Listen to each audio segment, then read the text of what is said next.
How's it going, Giants fans? My name is Alex with my co-host here, Anthony Rivardo. We want to take a look at 5 things, actually a couple more things that we learned from yesterday's big win over the Tennessee Titans. Still reeling, heart still pumping. Definitely woke up pretty happy today. You know, it's been a couple of years since we actually experienced a win like this, right? I feel like the Giants have been losing games like this for a decade now.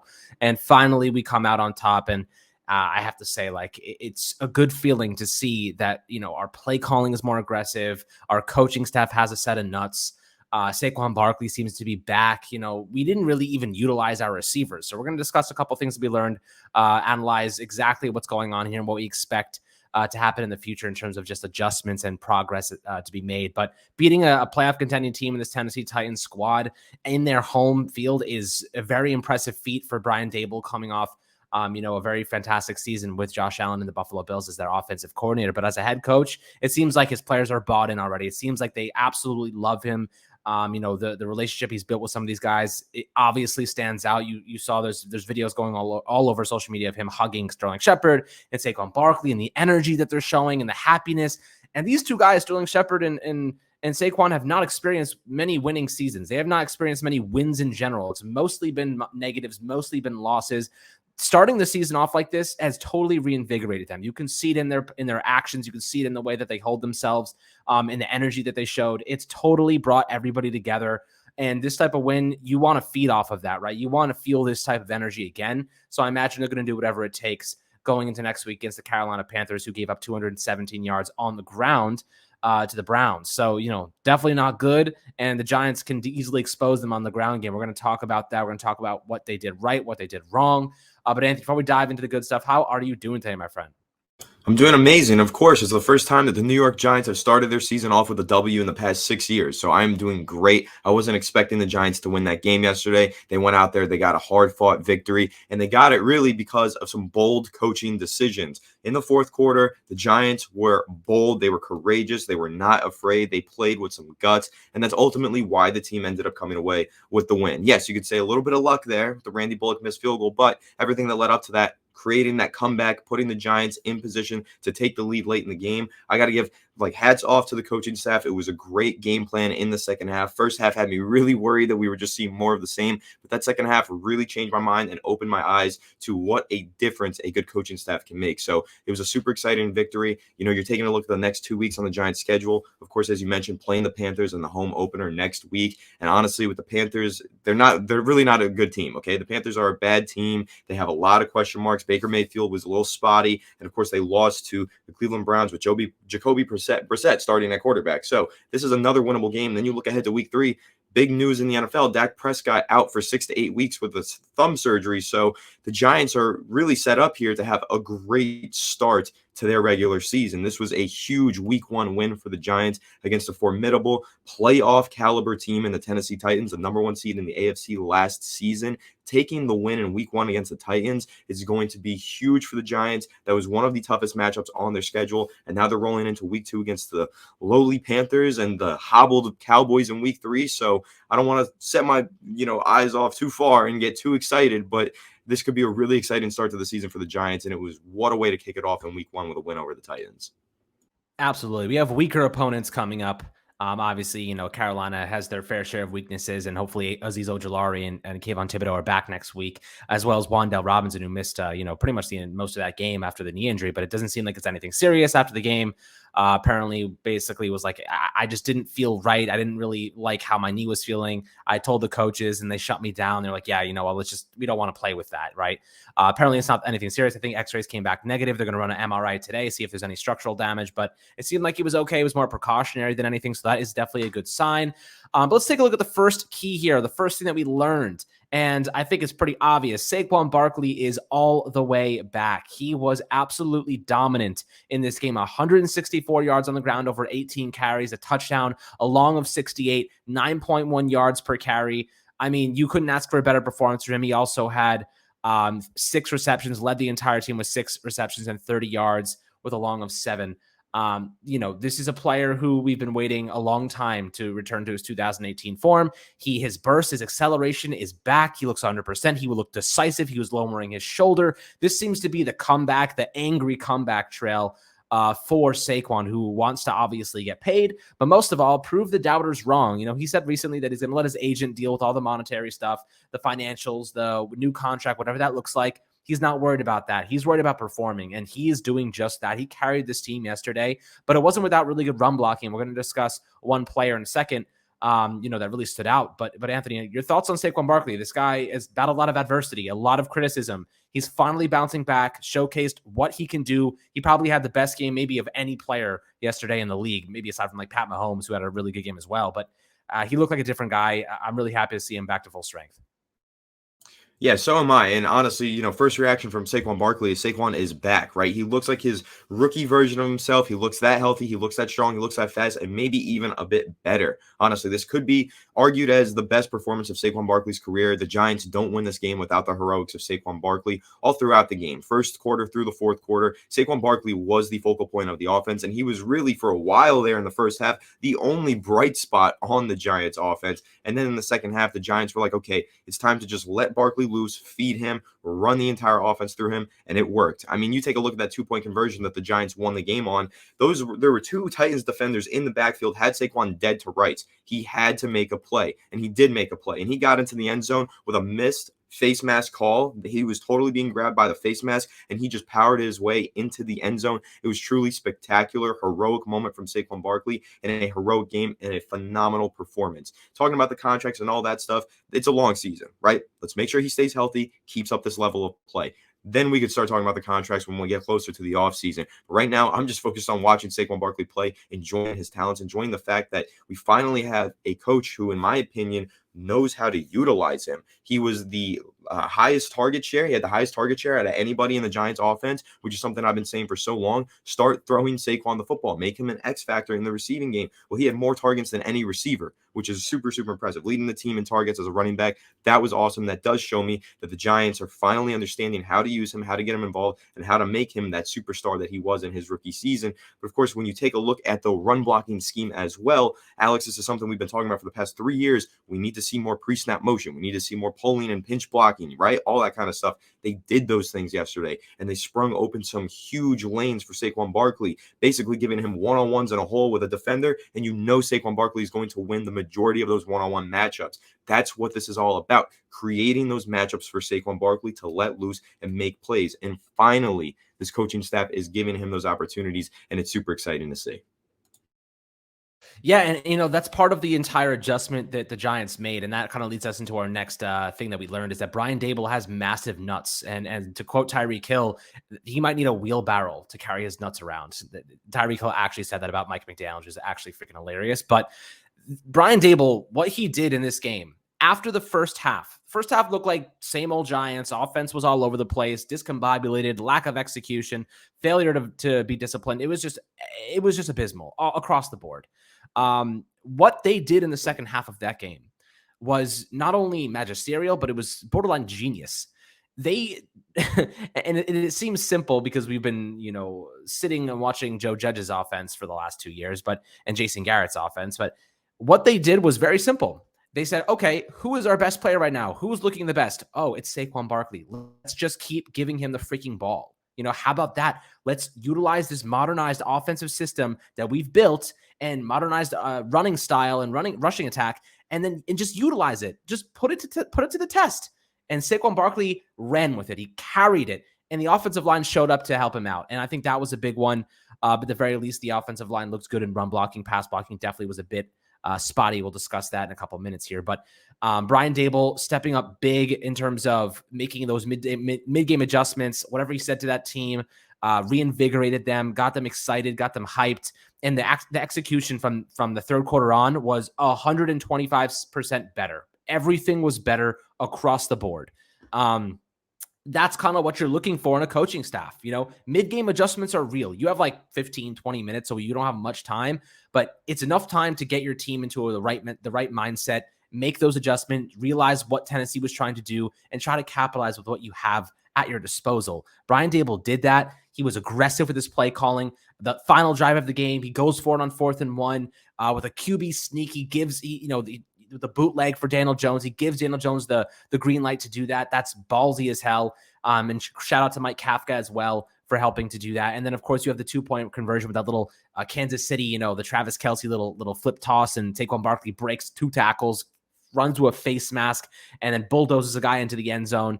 Wasn't the best execution, but it was a sign of a modern offense, because that's what modern offenses do. That's a play that Kansas City runs, and I will steal their entire playbook gladly any day of the week. So I'm very excited to see, the Giants are now playing to win, guys. We're not playing to tie. We're not playing to keep it close. We're playing to win freaking football games, not to just, be competitive or just stay in the game until the final moments, until garbage time, and we can hope to, pad the stats a little bit. This team is trying to win games, and they're doing whatever it takes. And Brian Daboll, when it came to it, and he said to his players, he gathered them all up, and he said, if we score a touchdown right now, we're freaking going for 2. We're going to win this game. And they did it, and it came to fruition. That's what happens when you're confident. That's what happens when you trust your playmakers and trust yourself. So shout out to Brian Daboll for having nuts the size of bowling balls and carrying these guys on the sideline and giving them the confidence to succeed. Yeah, absolutely. I mean, like I said yesterday in the post-game recap, Big Balls Brian, that dude is a beast. What a monster. Total legend for that decision to go for 2 in yesterday's game. And really, Brian Daboll should be the main storyline from this game, minus Saquon Barkley. Saquon Barkley, out of all the players, absolutely, he's going to catch the storylines. He's going to catch the headlines because of his great performance. But the Giants don't win this game without the coaching staff. They don't win this game without Brian Daboll being gutsy, having the balls to make those big, difficult decisions and go for the win. He's aggressive, and he's willing to put it all on the line. I mean, the Giants, it came all the way down to that 2-point conversion. It was make or break, and an amazing play call, a couple amazing play calls on that drive from Mike Kafka. First of all, 4th and 1, you line up in the heavy package. Everyone is thinking Saquon Barkley is getting the ball here. That's when the quarterback keeps it, goes around the edge, and gets the first down.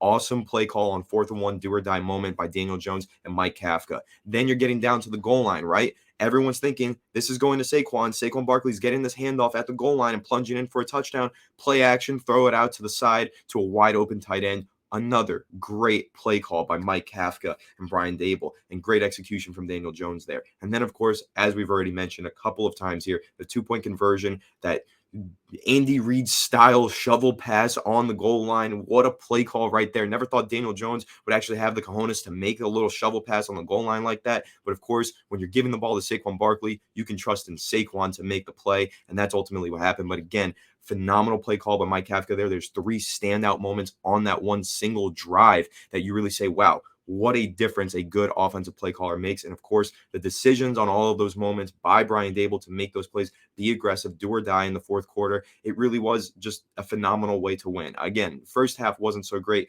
but Brian Daboll must have said something inspiring in the locker room at halftime, because those guys came out in the second half and they looked like a completely new football team. The New York Giants in the first half versus the New York Giants in the second half, a tale of 2 halves, completely different team coming out of the break. And it was just so special to watch because, again, as you've mentioned, Alex, it's been so long since we've seen something like that out of the Giants, to really just come out of a halftime inspired and go out there and be the better football team. Of course, football, there's always a luck factor involved with it, but really it's how you put yourself in position to get into those lucky situations, right? Because in the first half, the Giants didn't find themselves in any good situations at all. But in that second half, like I said, play calls, execution, aggression from Wink Martindale as well. They were very aggressive on the final drive and all throughout the game. Really, he stayed true to his motto of being aggressive, his playing style being aggressive, and it all paid off in the end. Again, it was just a phenomenal week 1 win for the Giants. It wasn't pretty. It was sloppy week 1 football, like week 1 football always is. It's a little bit ugly, rough around the edges, but the Giants found a way to win, which is something that they've been unable to do for the past 5 years, basically.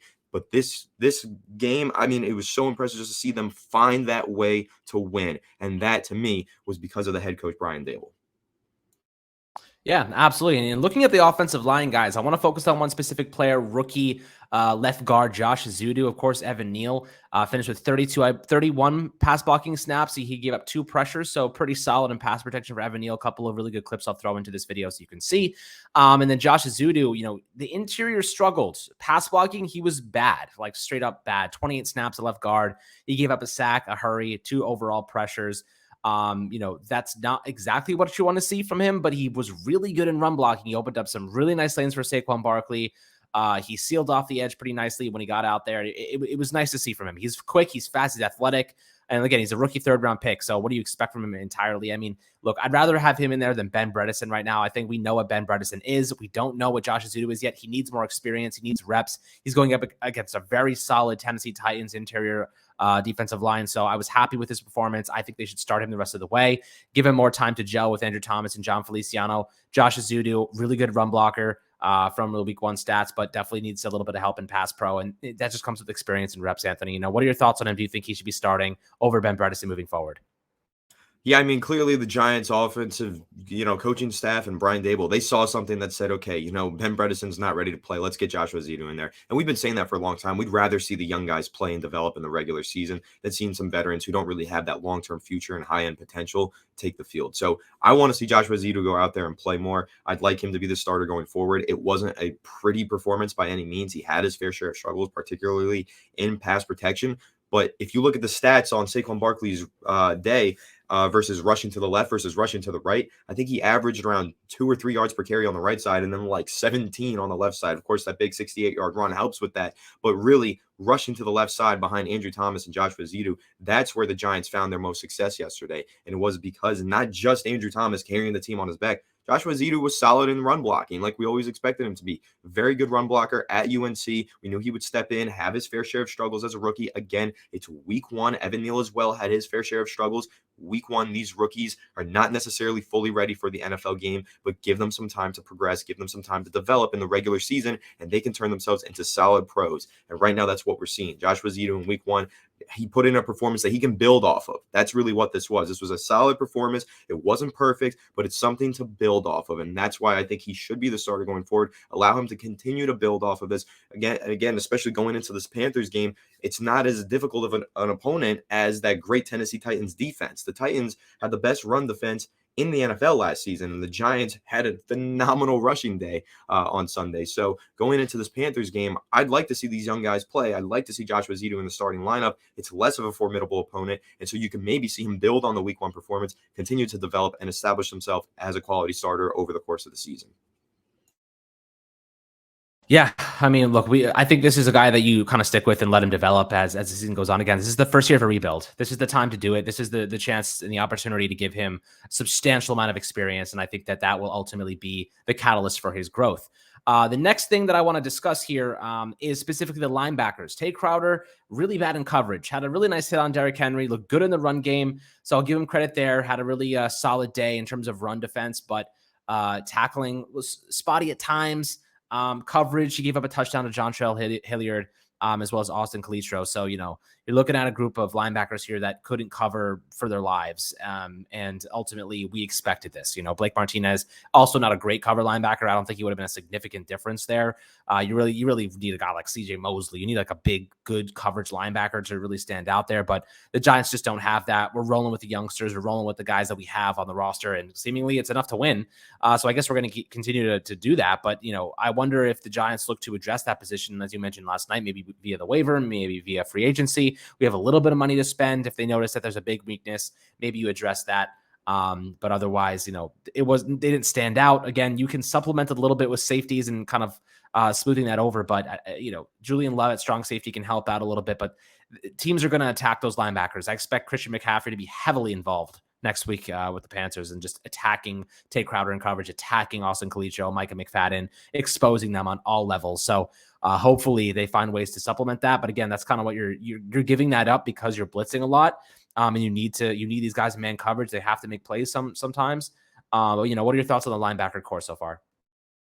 Honestly, I got to give credit where credit is due. The linebackers came to play in yesterday's game in the running game. Now, I agree with you. A lot left to be desired as pass coverage linebackers. They really didn't do a good job. I mean, that's 2 touchdowns from the Titans backup running back. That kind of stuff, that's going to happen when you have this level of linebacker talent out there. Now, there are 2 ways that the Giants can address this, and you mentioned them. They could put Julian Love in the box some more or acquire a little bit more safety talent. I know they elevated Tony Jefferson from the practice squad. Maybe you start giving him more run in the box, right? You could definitely do that. That should help supplement some of these coverage issues and kind of, help contain Christian McCaffrey to some extent. But you got to give credit where it's due. These linebackers came to play. They shut down Derrick Henry. He had over 20 carries and only put up 82 rushing yards. He left a lot of fantasy owners really disappointed. A lot of fantasy teams really disappointed with the first-round pick in Derrick Henry in week 1 because the Giants shut him down. And that was something that nobody saw coming. The Giants linebackers did a phenomenal job, especially the outside linebackers. Raheem Ward did a phenomenal job setting the edge all game long. They played with a mean streak, and in the running game,